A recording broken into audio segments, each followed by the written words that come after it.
여러분 안녕하십니까? 여디디아와 함께하는 하늘 은하수 라디오에 오신 모든 분들을 진심으로 환영합니다. 오늘은 후기 영국의 개혁자들이라는 제목으로 이야기를 나누어 보겠습니다.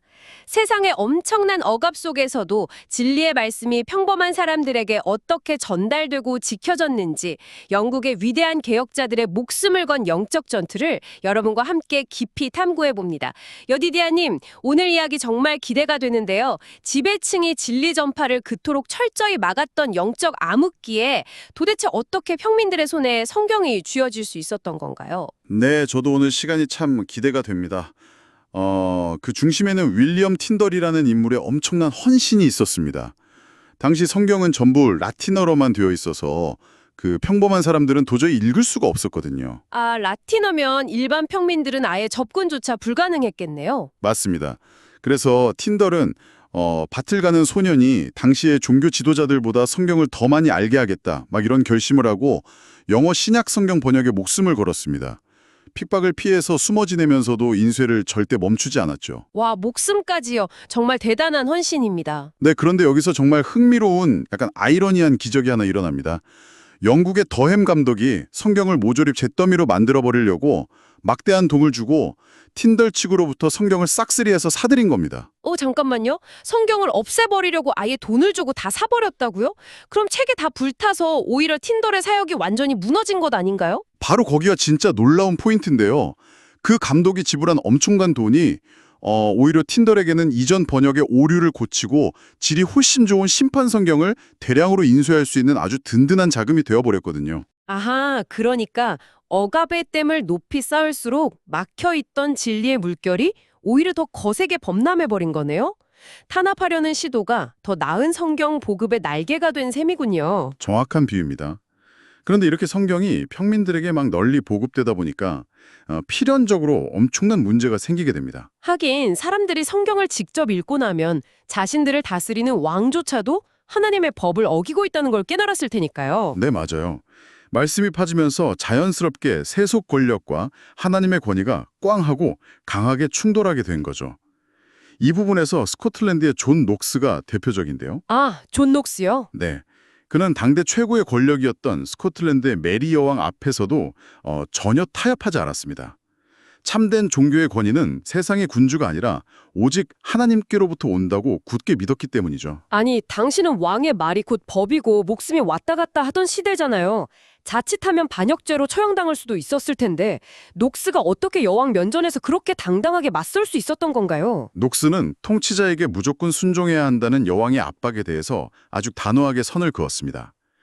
세상 임금들 중에는 하나님의 참 종교에 대해 무지한 자들이 흔히 있기 때문에 백성이 군주의 입맛에 따라 종교를 정할 수는 없다고 말이죠. 와, 여왕 앞에서 그렇게 직언을 하다니 진짜 대단하네요. 네, 심지어 종교적 해석이 다를 때 대체 누구를 믿어야 하냐는 여왕의 날선 질문에도 사람의 의견에 의존할 필요 없이 오직 성경이 밝히 말한 하나님만을 믿으라고 대답했죠.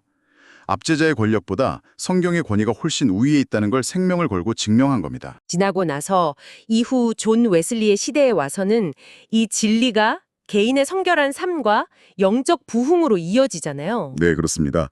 그런데 웨슬리가 거리에 나가서 복음을 전할 때는 군중들의 물리적인 폭력도 정말 어마어마했거든요. 맞아요.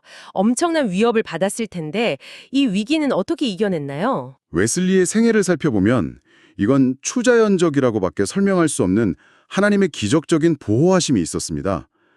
한 번은 막 격분한 폭도들에게 둘러싸여서 꼼짝없이 죽을 위기에 처했는데 사람 모양을 한 천사가 곁에 나타나서 폭도들이 물러간 일도 있었고요. 세상에 천사가 직접 나타났다고요?